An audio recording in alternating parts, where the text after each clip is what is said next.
Who's stealing all the stories? Is someone stealing the stories?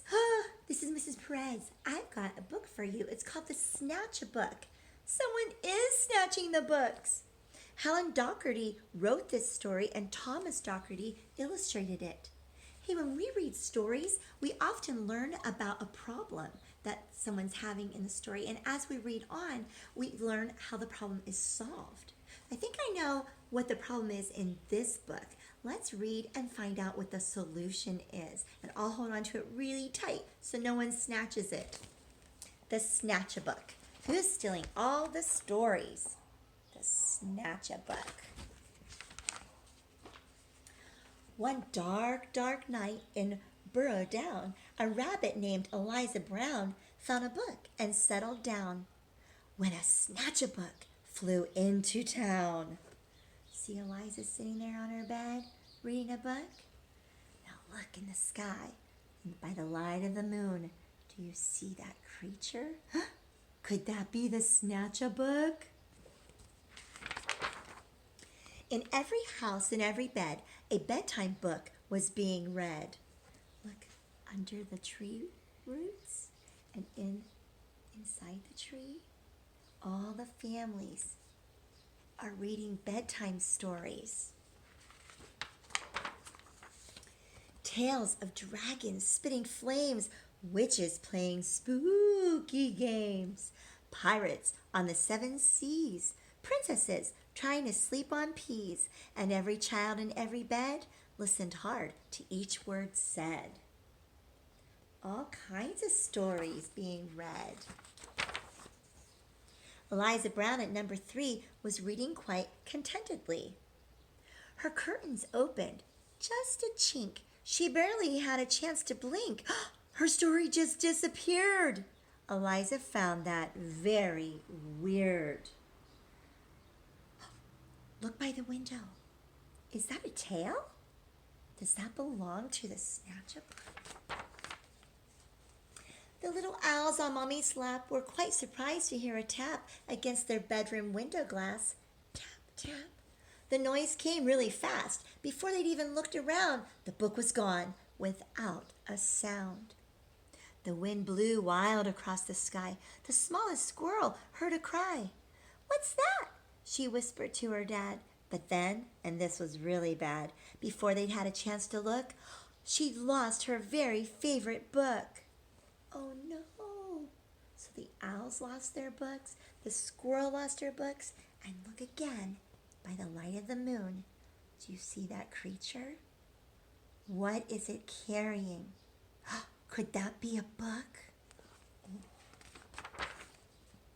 And so it went night after night. Books disappeared from left and right. 5 books here and 6 books there. The shelves began to look quite bare. In Burrow Down, the rumors spread of book thieves under every bed. Eliza Brown at number 3 was keen to solve the mystery. So Eliza's going to find out who is stealing the books. She planned one night to lie in wait and use a pile of books as bait. Long hours passed without a peep. She'd nearly fallen fast asleep when suddenly Eliza heard a flap of wings. A bat? A bird? Eliza saw a shadow loom, enormous, right across her room. What kind of monster could it be? Eliza thought, you don't scare me. And yet her heart was beating fast. She'd have to face that thief at last. Is it a monster stealing those books? She threw the window open wide and shouted to the thing outside, "Stop stealing our books! All right, now! Just give them back. I don't care how."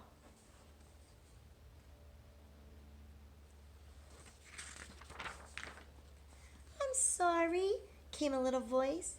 "I really am. I had no choice." Eliza looked down in surprise. She couldn't quite believe her eyes. "So who are you? And what's your name?" The creature hung its head in shame.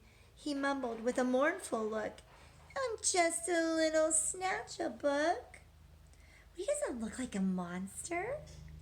Yeah, actually looks quite sad. Aww. Eliza nodded solemnly. She sat the creature on her knee. You can't just come and help yourself to every book on every shelf. A tear rolled from the creature's eye, and softly he began to cry. I know it's wrong, but can't you see I've got no one to read to me? Eliza sighed. He looks so sad. If he just had a mom or dad to read him stories every night, well then, he might behave all right. So he just wants to read books. Still, he shouldn't have taken the books, though, huh? That wasn't right. And that night, they hatched a plan. And so the Snatchabook began to give back all the books he'd picked. Eliza Brown was very strict. Then, trying hard to prove himself, he stacked them neatly on each shelf. So they're carrying out the plan. He's giving them back. And when he'd made his full amends, Eliza called on all her friends and told them how he'd worked all night to turn a wrong into a right. So he shouldn't have taken the books. He knows that's wrong. But now he's trying to make it right again. And now each night in Burrow Down, as darkness falls upon the town, in every house and every bed, a bedtime book is being read. See all the animals reading their stories? They got all their books back.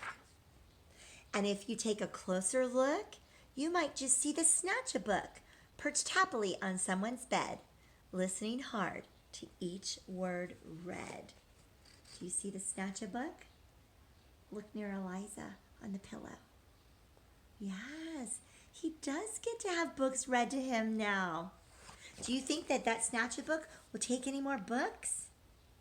No, let's hope not. I think now he's probably happy he has someone to read to him. Okay, so now, what was the problem in this book?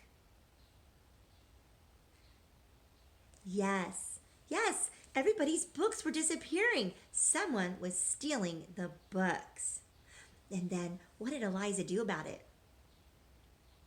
Yeah, she waited up. Did she catch him? She sure did. She caught the little Snatchabook. And then, how did they solve the problem? So Eliza told the Snatchabook it wasn't right. He shouldn't have been taking the books. And how did they solve the problem then? Yes, the Snatchabook went and returned every single book that he took. And that made it better, didn't it? Oh, yes. So now we know that when we read stories, we can think about the problem and how they solve the problem, the solution to the book. Right? And remember, if we ever do something that's wrong, we can solve the problem too, right? Just always do the right thing. We'll see you later, friends.